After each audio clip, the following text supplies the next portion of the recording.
So நீங்கள் news paper வீடியோவை வந்து லாஸ்ட் ஒரு 6 மந்த்தாக ஃபாலோ பண்ணியிருந்தீங்கன்னா நம்ம பிளாஸ்டிக் சம்மந்தப்பட்டது இல்லை மைக்ரோ பிளாஸ்டிக் பொல்யூஷன் சம்மந்தப்பட்ட நிறைய நியூஸ் வந்திருக்கு. அதை பற்றி நிறைய பேசியிருக்கோம். பட் ப்ரிலிம்ஸ்க்கு இப்போ எக்ஸாம் வரப்போதில்லை. ஸோ ப்ரிலிம்ஸ்க்கு இந்த பிளாஸ்டிக் சம்மந்தப்பட்ட இதெல்லாம் மோஸ்ட் இம்பார்ட்டண்ட்டோ கம்பைல்டாக பார்க்க போகிறோம். ஸோ இந்த வீடியோ முடிச்சுட்டா இந்த பிளாஸ்டிக் பொல்யூஷன் மைக்ரோ பிளாஸ்டிக் சம்மந்தப்பட்ட ப்ரிலிம்ஸ்க்கு ஒரு டாபிக் முடிச்சாச்சுன்னு அர்த்தம். என்விரான்மெண்ட்டில் ஸ்டார்ட் பண்ணலாம். ஸோ நம்ம எல்லாருக்குமே பிளாஸ்டிக் தெரியும்ல. ஸோ பிளாஸ்டிக்ன்றது நம்ம டெய்லி லைஃப்பில் பார்க்குறோம். மைக்ரோ பிளாஸ்டிக்னா என்ன அர்த்தம்? நீங்கள் கிரவுண்டில் பார்க்குறீங்க, ஒரு பிளாஸ்டிக் பொருள் இருக்குது, ஓகேவா? அந்த பிளாஸ்டிக்கோட சைஸ் வந்து 5 மில்லிமீட்டரை விட சின்னதாக இருந்துச்சுன்னா அது மைக்ரோ பிளாஸ்டிக். ஸோ இதுதான் வந்து ரொம்ப simple definition of micro plastic. Maybe exam உங்களுக்கு குழப்பறதுக்கு என்ன பண்ணலாம்னா, இந்த 5 மில்லிமீட்டர் வார்த்தை இருக்குல்ல, அதை மாற்றிட்டு 5 மைக்ரோமீட்டராக கேட்கலாம். மைக்ரோமீட்டர் கிடையாது, மில்லிமீட்டர். நம்ம ஸ்கேலில் பார்ப்போம்ல, ஒரு சென்டிமீட்டர் பார்ப்போம்ல, அது 5 மில்லிமீட்டர். அண்ட் இந்த இமேஜ்லேருந்து உங்களுக்கு என்ன புரியுது? இது என்ன? இது ட்ரெஸ் தானே, டெக்ஸ்டைல் சொல்லலாமா? ஸோ ஜென்ரலாக நம்ம டெக்ஸ்டைல் சொன்ன உடனே ட்ரெஸ் நமக்கு யூஸ் உடனே காட்டன் ஞாபகம் வரும், அதெல்லாம் ஞாபகம் வரும். டெக்ஸ்டைல்ஸ்குள்ளேயும் அதிகமாக எதை யூஸ் பண்ணுறாங்கன்னா மைக்ரோ பிளாஸ்டிக் யூஸ் பண்ணுறாங்க. பிளாஸ்டிக் நமக்கு தெரியும், பட் மைக்ரோ பிளாஸ்டிக்னா 5 மில்லிமீட்டர் தானே. 5 மில்லிமீட்டரை விட ரொம்ப கம்மியாக இருக்கிறதுனால நமக்கு தெரியாது, பட் யூஸ் பண்ணுறோம். டெக்ஸ்டைல்ஸில் யூஸ் பண்ணுறோம். அண்ட் நம்ம அடிக்கடி யூஸ் பண்ணுறோம்ல காஸ்மெட்டிக்ஸில். ஸோ டெக்ஸ்டைல்ஸ் காஸ்மெட்டிக்ஸ் இண்டஸ்ட்ரியில் அதிகமாக யூஸ் பண்ணுற ஒரு பொருள்னா மைக்ரோ பிளாஸ்டிக். அண்ட் இந்த மைக்ரோ பிளாஸ்டிக் வந்து நம்மளோட கிரவுண்டுக்கு போது வச்சுக்கலாம். நம்ம கிரவுண்டில் வந்து செட்டில் ஆகுது. இது என்ன ஆகும்? சன் ரேடியேஷன் வழியாக, டெம்பரேச்சர் வழியாக பிரேக் ஆகும்ல. அந்த 5 மில்லிமீட்டர் கம்மியாக இருக்கிற அந்த மைக்ரோ பிளாஸ்டிக் ஆகும், இன்னும் நல்லா குட்டி குட்டியாக பிரேக் ஆகும்ல. அந்த பிரேக் ஆனதுக்கப்புறம் இன்னும் தூளாக இருக்கும்ல, அதை வந்து செகண்டரி மைக்ரோ பிளாஸ்டிக் சொல்லுவோம். இது உங்களுக்கு தெரியும். ஸோ ஜென்ரலாக பிளாஸ்டிக் மைக்ரோ பிளாஸ்டிக் பார்க்குறீங்கன்னா அது என்ன சொல்லுவாங்கன்னா பிரைமரி மைக்ரோ பிளாஸ்டிக் சொல்லுவாங்க. 5 மில்லிமீட்டர் கீழே இருக்குது அந்த டெக்ஸ்டைல்ஸ் காஸ்மெட்டிக்ஸ் இருக்குல்ல, அது பிரைமரி சொல்லுவாங்க. அது கிரவுண்டில் போயிட்டு டெம்பரேச்சர்னால பிரேக் டவுன் ஆகுதுல்ல, அதை வந்து செகண்டரி மைக்ரோ பிளாஸ்டிக்னு சொல்லுவாங்க. பிளாஸ்டிக் ஓகே, அது வந்து பிளாஸ்டிக் வழியாக நிறைய பொல்யூஷன் உருவாகுது, கடலில் போய் செட்டில் ஆகுது. மைக்ரோ பிளாஸ்டிக் ஏன் மோஸ்ட் இம்பார்ட்டன்ட் இஷ்யூ? ஏன்னா உங்களுக்கு தெரியும்ல, எது வந்து மோஸ்ட் நம்ம ஹியூமன் பீயிங்க்கு இது மோஸ்ட் இம்பார்ட்டன்ட் இஷ்யூவோ அதுதான் என்விரான்மெண்ட்டில் யூபிஎஸ் கொஸ்டின் கேட்பாங்களா. மைக்ரோ பிளாஸ்டிக் வந்து ரொம்ப குட்டி தானே இருக்குது, 5 மில்லிமீட்டர் கம்மியாக இருக்குது. அது இன்னும் பிரேக் டவுன் ஆச்சுன்னா ரொம்ப குட்டி ஆகிடும். அந்த சின்ன சின்ன விஷயங்கள், ஃபார் எக்ஸாம்பிள் அதை வந்து ஒரு ஃபிஷ் சாப்பிட வச்சுக்கலாம். ஃபிஷ் வந்து சாப்பிட்டா ஃபிஷ் நம்ம என்ன பண்ணுவோம், அது நம்ம சாப்பிடுவோம் தானே. ஸோ மைக்ரோ பிளாஸ்டிக் வந்து வெறும் ஒரு பொருளாக இல்லை, நம்மளுடைய ஃபுட் செயின் என்ன ஆயிடுச்சு, கலந்துருச்சுல. இது எல்லாமே உங்களுக்கு தெரியும் தான், எல்லாமே உங்களுக்கு தெரியும். பட் ப்ரிலிம்ஸ் எக்ஸாமுக்கு உங்களுக்கு நம்ம ஆல்ரெடி அந்த பேசிக் என்விரான்மெண்ட் கிளாஸ்லேயே நம்ம பிளாஸ்டிக் பொல்யூஷன் பார்த்துருப்போம். பட் இந்த இயர் கரண்ட் அஃபேர்ஸ் அப்டேட்டும் சேர்த்து இதை அப்டேட் பண்ணுறேன். ஸோ இந்த கிளாஸ் முடிச்சிட்டிங்கன்னா நீங்கள் எந்த புக் படிக்க தேவையில்லை. இப்போ பேசுகிற விஷயத்த குட்டியாக நோட்ஸ் மார்க் பண்ணிக்கிட்டு அது விஷயம் பண்ணாலே போதும். ப்ரிலிம்ஸ் எக்ஸாமுக்கு இந்த டாபிக் ஓவர், ஓகேவா? ஸோ இந்த செகண்டரி மைக்ரோ பிளாஸ்டிக் இருக்குல்ல, இன்னும் பிரேக் ஆகிருக்குல்ல, அந்த செகண்டரி மைக்ரோ பிளாஸ்டிக் வந்து இந்த ஃபிஷ் சாப்பிட்றது வழியாக, அந்த ஃபுட் செயினுக்குள்ளே நமக்கு தண்ணி விடுறோம்ல, இந்த வாட்டர் வழியாக மூச்சு விடுறோம்ல, ஏர். ஸோ ஃபுட்டு, வாட்டர், ஏர், இதான் நம்ம பேசிக் நம்ம உயிர் வாடுறதுக்கு. இது எல்லாத்துலேயுமே மிக்ஸ் ஆகிடுச்சு. அதனால மைக்ரோ பிளாஸ்டிக் நம்மள இன்ஃப்ளூயன்ஸ் பண்ணுது, இம்பாக்ட் பண்ணுது. ஒரு வருஷத்துல சராசரியாக ஒரு ஹியூமன் பீயிங் என்ன பண்ணுறாங்கன்னா 50,000 மைக்ரோ பிளாஸ்டிக் பார்ட்டிகல்ஸ் வந்து சாப்பாட்டில் உள்ள எடுத்துக்கிறான். ஸோ ஹியூமனோட பாடியை வந்து மைக்ரோ பிளாஸ்டிக் என்ன பண்ணிட்டு கண்டாமினேட் பண்ணிட்டு இருக்க ப்ராசஸ் ஸ்டார்ட் ஆயிடுச்சு. ஸோ பேசிக்காக நீங்க தெரிஞ்சுக்க வேண்டிய மெயின் இஷ்யூ தான். இதனால தான் எக்ஸாமில் கேட்குறாங்க. அதனால பண்ணுவாங்க, எக்ஸாமில் மைக்ரோ பிளாஸ்டிக் என்ன கேட்பாங்க, அப்புறம் பிளாஸ்டிக் என்ன கேட்பாங்க, டைப்ஸ் என்ன கேட்பாங்க, எந்த பிளாஸ்டிக் அழிக்க முடியும், எதை நம்ம யூஸ் பண்ணுறோம், அதெல்லாம் கேட்பாங்க. அது எல்லாமே நம்ம நியூஸ் பேப்பர் சிம்பிளிஃபைட்ல பார்த்தாச்சு. ஸோ நீங்கள் ஆல்ரெடி பார்த்த விஷயங்களை நான் ரிவிஷன் மாதிரி இதில் ஆட் பண்ணுறேன். எந்த இடத்துல தேவை அட்டாச் பண்ணுறேன், அதை பார்த்துருங்க, இன்னும் ஈஸியாகிடும். அண்ட் இன்னொரு முக்கியமான பாயிண்ட்டுங்க, நம்ம பிளாஸ்டிக்லாம் நமக்கு தெரிஞ்சது ஏதோ ஒரு பொருளை பார்ப்போம், கரெக்டாக? அது டைப்ஸ் நமக்கு தெரியாது. பட் உலக அளவில் ஒரு 6 இருந்து 7 டைப்ஸ் ஆஃப் பிளாஸ்டிக்ஸ் இருக்குது. மெஜாரிட்டி பாப்புலேஷன் வந்து அதான் யூஸ் பண்ணுறோம். அந்த டைப்ஸ் ஆஃப் ஒவ்வொரு பிளாஸ்டிக் ஒரு யூஸ் இருக்குது, நம்ம அப்படியே பார்த்துருக்கோம். அதை நான் ஷேர் பண்ணுறேன். நெக்ஸ்ட் இந்த மேப் பாருங்களேன். இந்த மேப் ஃபர்ஸ்ட் நான் எக்ஸ்பிளைன் பண்ணுறதுக்கு முன்னாடி இது எந்த இடம்ன்றதை கண்டுபிடிக்க முடியுதா? இது அமெரிக்கா, மெக்சிகோ, கனடா, டுவர்ட்ஸ் அப்படியே வெஸ்ட் வரீங்க, அப்படியே என்ன வந்துடும்? இந்த பக்கம் சைனா வந்துருமா? China, Russia. So China, Russia ஒரு பக்கம், அப்புறம் அமெரிக்கா ஒரு பக்கம், நடுவில் என்ன இருக்கும்? பசிபிக் ஓஷன் தானே. So north Pacific ocean, south Pacific ocean, அது விஷயம் இல்லை. ஃபர்ஸ்ட் என்ன இஷ்யூன்றதை பார்க்கலாம், ஓகேவா? இது வந்து உங்கள் வீடு வச்சுக்கலாம், ஓகேவா? இது உங்கள் வீடு. நான் அப்படியே ஆப்போசிட்டாக இங்கே ஒரு வீடு இருக்குது, நடுவில் வந்து லேண்டு கேப்பாக இருக்க வச்சுக்கலாம், ஓகேவா? ஸோ மழை வருது வச்சுக்கலாம், நல்ல மழை பெய்யுது, இது ஃபுல்லாக தண்ணியாக ரம்பிடுச்சு, ஓகேவா? ஃபார் எக்ஸாம்பிள் இப்போ நம்ம ஊரில் வந்து முனிசிபாலிட்டி கார்பரேஷன் வந்து சரியாக ஒர்க் ஆகல வச்சுக்கலாம். அதாவது பிளாஸ்டிக் வேஸ்ட்லாம் இருக்குல்ல, அது எதுவுமே வந்து நம்ம வீட்டில் வந்து கலெக்ட் பண்ணல வச்சுக்கலாம். நம்ம கவர்மெண்ட் வந்து கலெக்ட் பண்ணல, அதுக்கான ஃபெசிலிட்டிஸ் இல்லை. ஸோ நம்ம எல்லாரும் என்ன பண்ணுவோம்? பக்கத்து தூக்கி போடுவோமா? ஸோ எல்லா வீடும் பக்கத்து தூக்கி போட வச்சுக்கலாம். ஸோ இவன் இங்கே தூக்கி போடுவானா இவனோட குப்பையை, இவன் இங்கே தூக்கி போடுவானா இவன் குப்பையை, இவன் இங்கே தூக்கி போடுவான், இவன் இங்கே தூக்கி போடுவானா. எஸ், இது ஃபுல்லாக என்ன இருக்குது? தண்ணி தானே இருக்குது. தண்ணி கீழே என்ன இருக்கும்? ஃபிஷ் இருக்குமா? ஃபிஷ் எல்லாமே இருக்கும், எல்லா உயிரினங்கள் வச்சுக்கலாம். டேஸ் அதிகமாக என்ன ஆகும்? நீங்கள் குப்பையை போட்டு இருப்பீங்க, இந்த எல்லா குப்பையும் ஆகிட்டு இருக்கும், இங்கே சுற்றிக்கிட்டே தானே இருக்கும். ஏன்னா அதுக்குமே இடம் கிடையாது, நீங்களும் குப்பையை போட்டு இருக்கீங்க, சுற்றிட்டே இருக்கும்ல. இந்த குப்பைக்குள்ளே வந்து அந்த மைக்ரோ பிளாஸ்டிக் என்ன ஆகும்? அப்படி பிரேக் டவுன் ஆகும், செகண்டரி மைக்ரோ பிளாஸ்டிக் ஆகிடும். இன்னும் குட்டி குட்டி ஆகிட்டு உள்ள இருக்கிற ஃபிஷ் என்ன பண்ணும்? அதை சாப்பிடும். ஃபியூச்சரில் அதுக்கு உடம்பு சரியாக ஆகிடும், இறந்து போயிடும்ல. ஸோ இந்த எக்ஸாம்பிள் தான் மேலே பார்த்தது. புரியுது உங்களுக்கு? இங்கே இருக்கிற எல்லா கண்ட்ரிஸ் இருக்காங்களே, சுற்றி பசிபிக் ஓஷன் சுற்றி எல்லா கண்ட்ரிஸ் என்ன பண்ணுறாங்கன்னா, அந்த கண்ட்ரிஸ் எல்லாருமே அந்த குப்பையை வந்து கரெக்டாக ப்ராப்பராக ட்ரீட் பண்ணாமல் எல்லா குப்பையும் கடலில் போட்டுறாங்க. கடலை இங்கே போடுறாங்களா சுற்றி. எஸ், நமக்கு தெரியும் இல்லை, கடலில் என்ன இருக்கும்? கரண்ட்ஸ் இருக்குல்ல, ஓஷன் கரண்ட்ஸ். ஃபார் எக்ஸாம்பிள் சொல்கிறேன், இது உங்களுக்கு தெரியுது உங்களுக்கு. இங்கே ஒரு ஓஷன் கரண்ட் வருது, இப்படி ஓஷன் கரண்ட் வருது, அப்புறம் இப்படி ஒரு கரண்ட் வருது. ஸோ ஓஷன் கரண்ட் என்ன பண்ணுது? அந்த குப்பையை வந்து சுற்றிக்கிட்டே இருக்குது. இந்த இடத்த சுற்றி சுற்றி சுற்றி அங்கே இருக்கிற எல்லா லிவிங் ஆர்கனிசம்ஸ்குள்ளேயும் அந்த மைக்ரோ பிளாஸ்டிக் உள்ள உடம்புக்குள்ளே போயிடுது. இந்த இஷ்யூக்கு தான் என்ன பேர் சொல்கிறாங்கன்னா கிரேட் பசிபிக். கரெக்டாக பசிபிக் ஓஷனுக்குள்ளே தானே இருக்குது. கேர் பேஜ் பேட்ச் மீனிங் போடுதில்ல, அந்த குப்பைகள்லாம் போட்டு போட்டு போட்டு சுற்றி சுற்றி சுற்றி பெரிய ஒரு குப்பை கூடமே அந்த பசிபிக் ஓஷன் உருவாயிருக்கு. ஸோ இந்த பசிபிக் ஓஷனை இன்னும் ஜூம் பண்ணி பார்த்தீங்கன்னா அதுக்குள்ளே வந்து எல்லா குப்பைகளும் இப்படி சொல்கிறாங்க. இந்த குப்பைகளுக்கு நடுவில் ஃபிஷ் வந்து வாழ்ந்துட்டு இருக்கு. கரெக்டாக இந்த இமேஜ் புரியுதா பாருங்க. அப்படியே எடுத்து டீகோட் பண்ணி பார்த்தீங்கன்னா ஒரு உயிரினத்துக்குள்ளே இவ்வளோ பிளாஸ்டிக் ஒழிச்சிட்டு இருக்கு. ஸோ ஹியூமன் பீயிங்ஸ் வந்து அவனுக்கு தேவையான கண்டுபிடிக்கிற ஒவ்வொரு பொருளும் எப்படி வந்து இயற்கையை அழிக்கிறதுன்றதுக்கான எக்ஸாம்பிள் இது. ஆக்சுவலாக இந்த இமேஜோட தான் நான் ஃபர்ஸ்ட் அந்த கிளாஸ் ஸ்டார்ட் பண்ண நினைச்சேன். பட் மேபி அது ஓவர் ஆன்டிசிபேஷனாக இருக்குன்னு சொல்லிட்டு அதை நான் ஆட் பண்ணல. ஸோ அதனால இப்போ சொல்கிறேன். ஸோ இந்த இம்பாக்ட் வந்து நமக்கு நிறைய தெரியுது. ஹியூமன் பீயிங்ஸ்குள்ளேயும் மைக்ரோ பிளாஸ்டிக் கண்டாமினேட் ஆகுது. அது ஃபியூச்சரில் இன்னும் பெரிய இஷ்யூ வரலாம். ஸோ மேபி எக்ஸாம்பிள் வந்து கிரேட் பசிபிக் கேர்பேஜ் பேட்ச் ரீசெண்டாக நியூஸில் கேள்விப்பட்டீங்க. இது எதை சம்மந்தப்பட்டதுன்னு கேட்டாங்கன்னா plastic and micro plastic pollution சம்மந்தப்பட்டது பசிபிக் ஓஷனில். இந்த இஷ்யூக்கு இன்னொரு பேர் வந்து ட்ராஷ் வார்டெக்ஸ், இன்னொரு நேம் அது, அவ்வளோதான். அண்ட் அந்த கேரேஜ் எப்படி ஃபார்ம் ஆச்சுன்னு கேட்டாங்கன்னா நடுவில் ஓஷன் இருக்கு, சைடில் ஃபுல்லாக கண்ட்ரிஸ் இருக்கு, அந்த குப்பைகள் வந்து சைடில் இருக்கு, எல்லா கண்ட்ரிஸும் போடுறாங்க. அதை வந்து ஓஷன் கரண்ட்ஸ் என்ன பண்ணுது, மேலே இருக்கிற கரண்ட்ஸ் இப்படி கொண்டு வருது, இப்படி மேலே கொண்டு வருது, சைக்கிள் மாதிரி சுற்றிக்கிட்டே இருக்கு, சுற்றி சுற்றி உள்ள இருக்கிற ஓஷனுக்குள்ளே கொண்டு போயிட்டு எல்லா ஆர்கனிசத்தையும் பொல்யூட் பண்ணுது. ஸோ வீடியோ அப்படியே பாஸ் பண்ணிட்டு உங்களோட 11th புக் நினைக்கிறேன், 11th பிசிக்கல் ஜியோகிராஃபி புக் எடுங்க. இல்லை நானே வந்து ஓஷன் கரண்ட்ஸ் வீடியோ போட்டிருப்பேன், அதிலே காமிச்சிடும். பட் நீங்கள் புக்கில் பாருங்க, ஏன்னா நீங்கள் புக்கில் தான் படிச்சிருப்பீங்க. அதில் வந்து ஓஷன் கரண்ட்ஸ்னு ஒரு இமேஜ் இருக்கும். அந்த ஓஷன் கரண்ட்ஸில் குரோஷியோன்னு ஒரு ஓஷன் கரண்ட் இருக்கும். குரோஷியோ ஒரு நார்த் பசிபிக் ஓஷன் கரண்ட் இருக்கும், கலிஃபோர்னியா ஓஷன் கரண்ட் இருக்கும், ஒரு நார்த் ஈக்குவட்டோரியல் கவுண்டர் கரண்ட் நினைக்கிறேன், கவுண்டர் கரண்ட் ஒரு கரண்ட் இருக்கும். இந்த எல்லா ஓஷன் கரண்ட்ஸும் எந்த இடத்துல இருக்கு, எந்த மாதிரி சுற்றுது, அந்த இடத்துக்கு நடுவில் பசிபிக் ஓஷனால பார்க்க முடியுது அப்படின்றத அனலைஸ் பண்ணுறேங்க. ரிவிஷன் மாதிரி இருக்கும். அண்ட் இது தேவையில்லை அகைன் சொல்கிறேன், மேபி எக்ஸாம் கேட்கலாம். இது ஈக்குவேட்டர் வச்சுக்கலாம், ஓகேவா? இது பசிபிக் ஓஷன் வச்சுக்கலாம். இங்கே தான் இந்த குப்பெல்லாம் இருக்குது, கரெக்டாக சுற்றிட்டு இருக்கா. இந்த மேல் பகுதி இருக்குல்ல, ஈக்குவேட்டருக்கு மேல் பகுதி, இந்த பகுதிக்கு பேர் வந்து நார்த் பசிபிக் சப்ட்ராபிக்கல் கயர். எல்லாம் சேம் தான். ஒவ்வொரு பகுதிக்கு நேம் தருவாங்களே. ஸோ அந்த மாதிரி நார்த்தன் பார்ட்டுக்கு பேர் வந்து northern Pacific subtropical coir. Next topic பார்க்கறதுக்கு முன்னாடி ஒரு வார்த்தை எழுதுறேன், அதுக்கு மீனிங் சொல்லுங்கள். ஓவர் ஷூட்னா மீனிங் என்ன அர்த்தம்? ஒரு லிமிட்டுக்கு மேலே ஒரு விஷயம் அதிகமாகிடுச்சுன்னா, அதாவது நம்மளால் மேனேஜ் பண்ண முடியாத அளவுக்கு அதிகமாகிடுச்சுன்னா அது ஓவர் ஷூட்னு சொல்லுவாங்க. ஃபார் எக்ஸாம்பிள் நான் சொல்கிறேன், இந்தியாவோட இண்டிபெண்டன்ஸ் ஸ்ட்ரகிள் இருக்குல்ல, அந்த ஸ்ட்ரகிள் வந்து எப்போ வந்து பிரிட்டிஷ்காரங்கனால மேனேஜ் பண்ண முடியாத அளவுக்கு அதிகமாகிடுச்சு. காந்தி சொல்லலாமா, காந்தி என்ட்ரான டே சொல்லலாமா? ஸோ காந்தி எப்போ வந்து நான் கோஆபரேஷன் மூவ்மெண்ட் ஸ்டார்ட் பண்ணுறாரோ அந்த டேலேருந்து இந்தியாவோட இண்டிபெண்டன்ஸ் ஸ்ட்ரகிளில் ஓவர் ஷூட் டேன்னு சொல்லலாமா? அன்னிலிருந்து பிரிட்டிஷ்னால மேனேஜ் பண்ண முடியல. இதே மாதிரி பிளாஸ்டிக் ஓவர் ஷூட் டே யோசிக்க முடியுதா? ஹியூமன் பீயிங்ஸ் ப்ரொடியூஸ் பண்ணுற பிளாஸ்டிக்கை வந்து ஓரளவுக்கு ஒட்டுமொத்த உலகம் மேனேஜ் பண்ணுறது, அதாவது ரீசைக்கிள் பண்ணுறது எல்லாமே. பட் ஒரு லிமிட்டுக்கு மேலே, ஃபார் எக்ஸாம்பிள் ஜூலை 28, 2023 இந்த டேட்டை வந்து பிளாஸ்டிக் ஓவர் ஷூட் டேன்னு சொல்கிறாங்க. யோசிக்க முடியுதா? ஃபார் எக்ஸாம்பிள் இதான் வந்து எர்த் வச்சுக்கலாம், குளோப். இவங்க வந்து ஜனவரி மாதம் வச்சுக்கலாம். ஜனவரி மாதம் ஒட்டுமொத்த எர்த்தும் உருவாக்குன பிளாஸ்டிக் பொல்யூஷன் வச்சுக்கலாம். ஒரு 1 கிலோ வச்சுக்கலாம், ஓகேவா? இது ரொம்ப கம்மியாக சொல்கிறேன், 1 கிலோ வச்சுக்கலாம். இந்த 1 கிலோ பிளாஸ்டிக் பொல்யூஷனை வந்து மேனேஜ் பண்ணுறதுக்கான வேஸ்ட் மேனேஜ்மெண்ட் கெப்பாசிட்டி இருக்குல்ல, நமக்கு ஓரளவுக்கு இருக்குது. ஸோ ஓகே, அடுத்த பிப்ரவரி மாதம் இந்த குளோபல் உருவாக்கின அந்த பொல்யூஷன் இருக்குல்ல, பிளாஸ்டிக் பொல்யூஷன், அதையும் என்ன பண்ண முடியுது, டோட்டலாக மேனேஜ் பண்ண முடிஞ்சது. ஸோ ஜான், பிப்ரவரி, மார்ச், ஏப்ரல், மே அப்படின்னு போயிட்டு 2023 நம்ம ஹியூமன் பீயிங்ஸ் உருவாக்குன பிளாஸ்டிக்ஸ் இருக்குல்ல, அமௌண்ட் ஆஃப் பிளாஸ்டிக்ஸ், இந்த ஜூலை 28, 2023 வரைக்கும் உருவாக்குன பிளாஸ்டிக்கை மட்டும்தான் நம்மளால வேஸ்ட்டை மேனேஜ் பண்ண முடிய அளவுக்கு கெப்பாசிட்டி இருக்கு.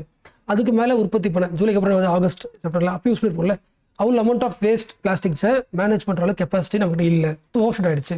ஸோ இந்த வருஷம் 2023 ஓவர்ஷூட் எப்போ, ஜூலை மாதம். லாஜிக் புரிஞ்சா? சரி, கண்டிப்பாக உங்களுக்கு புரிஞ்சிருக்கும். நான் வேணா சொல்கிறேன். ஃபார் எக்ஸாம்பிள் இப்படி 1990 எடுத்து வச்சுக்கலாம். 1990 இந்த எர்த்து வந்து யூஸ் பண்ண பிளாஸ்டிக்ஸ் ஜனவரி, பிப்ரவரி, மார்ச், ஏப்ரல், மே அப்படி ஃபுல்லாக ஆட் பண்ணிங்கன்னா அந்த ஒட்டுமொத்த இயர் மேபி சேர்த்து நான் எக்ஸாம் சொல்கிறேன். டிசம்பர் மாதம் வரும்போது வேணால் நான் சொல்லலாமா பிளாஸ்டிக் ஓவர்ஷூட் டே. இந்த for example 1990 plastic overshoot day என்னைக்குன்னா டிசம்பர் 15 அப்படின்னு கூட சொல்லலாம். அது என்ன அர்த்தம்? ஸோ லாஸ்ட் ஒரு 11-12 மாதம் உற்பத்தி பண்ண வேஸ்ட்டை வந்து பிளாஸ்டிக் வேஸ்ட்டை வந்து மேனேஜ் பண்ணுற அளவுக்கு கெப்பாசிட்டி இருக்குது. பட் டிசம்பர் 15 அடுத்த ஒரு 15 நாளைக்கு எனக்கு என்ன இல்லை, மேனேஜ் பண்ணுற கெப்பாசிட்டி இல்லை. கரெக்டாக இந்த மாதிரி இருந்துச்சு. 1990 2000, 2010, 20, 21 வரும்போது டிசம்பர்லேருந்து நவம்பர், அப்புறம் அக்டோபர், செப்டம்பர், அப்புறம் வந்து அந்த ஜூலை, ஆகஸ்ட் போயிட்டு ஜூலை 28 நம்மளால பிளாஸ்டிக் அமௌண்ட் வந்து அதிகமாகிடுச்சு. இதுக்கப்புறம் இருக்கிற இன்னொரு 6-7 மாதத்துக்கு நமக்கு வந்து உற்பத்தி பண்ணுற பிளாஸ்டிக் பொல்யூஷனை மேனேஜ் பண்ணுற அளவுக்கு கெப்பாசிட்டி இல்லை. ஸோ அதிகமாகிடுச்சு. So plastic overshoot day அது வந்து ஒரு வருஷத்தில் முன்னாடியே வந்துருச்சுன்னா என்ன அர்த்தம்? லாஸ்ட் இயரை விட இந்த வருஷம் அதிகமான பிளாஸ்டிக் உற்பத்தி பண்ணியிருக்கோம். நம்மளால வந்து மேனேஜ் பண்ணக்கூடிய அந்த கெப்பாசிட்டி வந்து சீக்கிரமாக முடிஞ்சு போச்சு. அப்போ அடுத்த ஆகஸ்ட், செப்டம்பர், அக்டோபர் மாதம் இந்த எல்லா வேஸ்ட்டும் என்ன ஆக போகுதுன்னா கடலில் போய் கலக்க போகிறோம். இது வந்து மைக்ரோ பிளாஸ்டிக்காக மாறிட்டு அந்த இமேஜ் பார்த்தோம்ல, அந்த மாதிரி உயிரிழப்புகள் நிறைய உருவாகும். இது யார் சொல்கிறா? இதை எர்த் ஆக்ஷன்ற ஒரு அமைப்பு. Okay, so plastic overshoot டேன்னு கேட்டாலே நீங்கள் ஞாபகம் வச்சுக்க வேண்டியது எர்த் ஆக்ஷன். அண்ட் இவங்களுக்கு எப்படி தெரியுது, அதாவது ஒட்டுமொத்தமாக இந்த குளோப் வந்து இவ்வளோ வேஸ்ட்டாக உற்பத்தி பண்ணுது, இவ்வளோ வேஸ்ட் இவ்வளோ மேனேஜ் பண்ண முடியும், இதுக்கு மேலே மேனேஜ் பண்ண முடியலன்றதை எப்படி கண்டுபிடிக்கிறாங்க? ஒவ்வொரு கண்ட்ரிக்கிட்டையும் போயிட்டு டேட்டா கலெக்ட் பண்ணுவாங்க. எவ்வளோ குப்பை வந்து உற்பத்தி பண்ணிருக்கீங்க, அதில் பிளாஸ்டிக் பொல்யூஷன் எவ்வளோ இருக்குது, மிஸ்மேனேஜ்ட் வேஸ்ட் இண்டெக்ஸ்னு சொல்லுவாங்க சிம்பிளாக, MWI. ஸோ எவ்வளோ வேஸ்ட்டை உங்களால் மேனேஜ் பண்ண முடியல, மிஸ்மேனேஜ் வேஸ்ட் இண்டெக்ஸ் டேட்டா கொடுங்கன்னு சொல்லிட்டு ஒரு கண்ட்ரியை வாங்கிட்டு அது வழியாக ஓகே குளோபல் லெவலில் இந்த ஜூலை மாதத்தோடய முடிஞ்சு போச்சு, இதுக்கப்புறம் உருவாக்குற எல்லா அமௌண்ட் ஆஃப் பிளாஸ்டிக்ஸும் கடலில் தான் கலக்க போகுது. ஸோ இந்த மாதிரி ஒவ்வொரு கண்ட்ரிலேருந்தும் டேட்டா கலெக்ட் பண்ணும்போது எந்த கண்ட்ரியில் அதிகமான மிஸ்மேனேஜ்மெண்ட் இருக்குது அப்படின்னு பார்த்தா மொசாம்பிக்கு 99% மிஸ்மேனேஜ்மெண்ட், அப்புறம் நைஜீரியா, அப்புறம் கென்யா, 4வது இந்தியா. லாஜிக் புரிஞ்சா?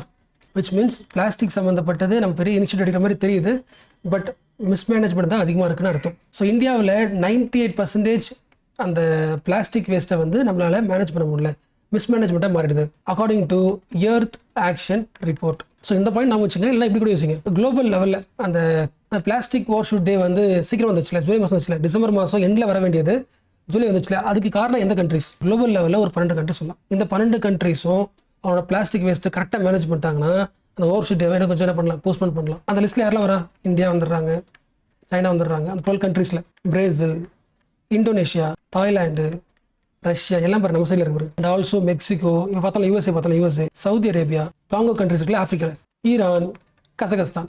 இந்த கண்ட்ரிஸ் தான் 12 மோஸ்ட் இம்பார்ட்டன்ட் கண்ட்ரிஸ் மிஸ்மேனேஜிங். இவங்க சரி பண்ணிட்டாங்கன்னா ஓரளவுக்கு அந்த பிளாஸ்டிக் ஓவர் ஷூட் டேவை இன்னும் கொஞ்சம் இம்ப்ரூவ் பண்ணிக்க முடியும். இந்த 12 கண்ட்ரிஸ் அடுத்த வருஷமே சரி பண்ணிட்டாங்கன்னா ஒரு 52% மிஸ்மேனேஜ்மெண்ட்டை சரி பண்ணிக்கலாம். இன்னும் பாதி ஜூலைன்றதை இன்னும் கொஞ்சம் நல்லா எக்ஸ்டெண்ட் பண்ணிக்கலாம். ஸோ எப்படி வந்து பிளாஸ்டிக் ஓவர் ஷூட் டே பார்த்தோமோ அதே மாதிரி இப்போ ஒரு வார்த்தை எழுதுறேன், அந்த வார்த்தைக்கு மீனிங் நீங்களே ட்ரை பண்ணலாம். எர்த் ஓவர் ஷூட் டே, இதுக்கு என்ன மீனிங்? ரொம்ப சிம்பிள் தான். இந்த எர்த்லாம் நீ ஞாபகம் வச்சுக்க வேண்டியது நேச்சுரல் ரிசோர்சஸ், அதாவது ஈகாலஜிக்கல் ரிசோர்சஸ். நம்ம ஹியூமன் பீங்ஸ் பயன்படுத்துறோம்ல இந்த இடத்துல இருந்து. ஸோ ஹியூமன் பீங்ஸ் எப்பொழுதுமே அந்த இயற்கையில் ரிசோர்ஸ் பயன்படுத்துறாங்களே, ஒரு டிமாண்ட் உருவாக்குறாங்களே. ஃபார் எக்ஸாம்பிள், எனக்கு வீடு கட்டுறதுக்கு ஒரு 10 மரம் தேவைப்படும். ஈவன் அந்த ஹியூமன் பீங் வந்து ஒரு 10 மரத்தை வெட்டினாலும் இயற்கை என்ன பண்ணிக்குதுன்னா ஒரு 10 மரத்தை சீக்கிரமாக உருவாக்கிடும். நம்ம டிமாண்டுக்கு ஏற்ற மாதிரி நேச்சுரல் ரிசோர்ஸ் என்ன பண்ணுறோம், ஓரளவுக்கு டெவலப் ஆகிட்டே வரும். பட் நம்மளோட டிமாண்ட் ரொம்ப அதிகமாகிடுச்சுன்னா நம்ம ஏர்த்தால டிமாண்டை சாட்டிஸ்ஃபை பண்ண முடியாதுல்ல, ஒரு இன்னிக்கல் வந்துடும்ல. அந்த டே தான் எர்த் ஓவர் ஷூட் டே. 2023 ஓட எர்த் ஓவர் ஷூட் டே எப்போ வருதுன்னா ஆகஸ்ட் 2, 2023.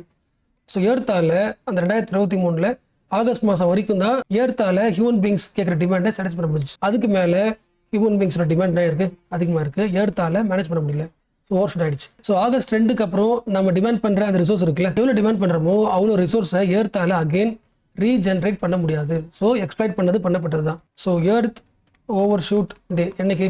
2 ஆகஸ்ட். எந்த வருஷம்? 2023 படி 2 ஆகஸ்ட். யார் சொல்கிறாங்க? குளோபல் ஃபுட் பிரிண்டா?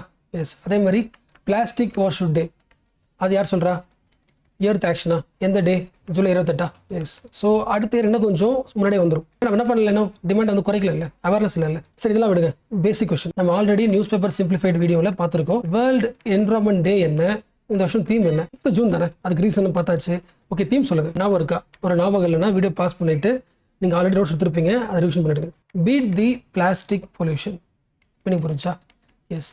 இந்த 2023ஓட என்விரான்மெண்டோட டேவோட தீமே வந்து பிளாஸ்டிக் பொல்யூஷன். அதனால எக்ஸாமில் கேட்கலாம். அதனால தான் பிளாஸ்டிக் பொல்யூஷன் சம்மந்தப்பட்ட எல்லாத்தையும் படிச்சுட்டு இருக்கோம். டேவை யார் சப்மிட் பண்ணுறா? UNEP தானே? S, UNEP. ஆல்ரெடி நம்ம பார்த்துருப்போம். 5th ஜூன் ஏன் சூஸ் பண்ணுறோம்? என்விரான்மெண்ட் சம்மந்தப்பட்ட முதல் முறையாக ஒட்டுமொத்த எல்லா கண்ட்ரிஸ் சேர்ந்து உருவாக்கின கான்ஃபரன்ஸ் இருக்குல்ல, UN. நான் இருக்கா? UN கான்ஃபரன்ஸ் ஆன் என்விரான்மெண்ட் தானே? அது June 5 தானே? அது 1972 ஸ்டாக்ஹோமில் நடந்திருக்கு. படிச்சு ஞாபகம் இருக்கா? எஸ். ஸோ அதை ரிவிஷன் பண்ணுறேன். அதே மாதிரி எக்ஸாமில் வந்து எப்படி இன்டர்நேஷனல் ஆர்கனைசேஷன் எழுதும்போது யுனைடெட் நேஷன் ஜெனரல் அசம்பிளி பற்றி எழுதுறோமோ அதே மாதிரி என்விரான்மெண்ட் பற்றி எழுதும்போது மெயின்ஸில் யுனைடெட் நேஷன் என்விரான்மெண்ட் அசம்பிளின்னு இருக்கு. ஓகேவா? Environment assembly.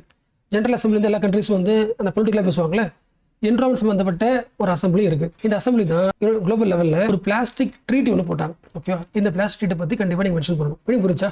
அதாவது குளோபல் லெவலில் பிளாஸ்டிக் பொல்யூஷன் குறைக்கணும், எல்லா கண்ட்ரிஸ் குறைக்கணும். ஃபார் எக்ஸாம்பிள், இல்லை 175 கண்ட்ரிஸ் வந்து மெம்பராக இருக்காங்க. எல்லா கண்ட்ரிஸும் கண்டிப்பாக குறைக்க வேண்டியது அவங்க கட்டாயம். So legally binding. So almost 2024 இந்த ட்ரீட்டி வந்து எல்லா கண்ட்ரியும் அக்செப்ட் பண்ணிப்பாங்க. இந்த வருஷத்தில் இம்ப்ளிமெண்ட் ஆகிடும். ஸோ அதனால இது முக்கியம். UN environment assembly, UN plastic treaty, இது வந்து இப்போ ஃபைனலைஸ் பண்ணப்பட போகுது 2024. மேபி சில பேருக்கு இப்படி யோசிக்கலாம், நமக்கு UN பற்றியான ஹிஸ்ட்ரி படிச்சிருக்கோம் கரெக்டாக. நம்ம இன்டர்நேஷனல் ஆர்கனைசேஷனில் ஒரு பெரிய வீடியோ பார்த்துருக்கோம். இந்த UNஓட என்விரான்மெண்ட் அசம்பிளி பற்றி நம்ம IRல பார்க்கலையே, அதனால கேட்கலாம். அவ்வளோ போட தேவையில்லை. பட் சில ஃபேக்ட் போதும். 2012 யுனைடெட் நேஷன் எல்லா கண்ட்ரிஸ் சேர்ந்து ஒரு கான்ஃபரன்ஸ் போட்டாங்க. ஓகேவா? அதை வந்து Rio+20 மீட்டிங் சொல்லுவாங்க. ஸோ அப்போ தான் என்ன முடிவு பண்ணுறாங்கன்னா என்விரான்மெண்ட் சம்மந்தப்பட்ட ஒரு அத்தாரிட்டியான ஒரு இன்ஸ்டியூஷன் உருவாக்கணும், ஒரு ஆர்கனைசேஷன் உருவாக்கணும்.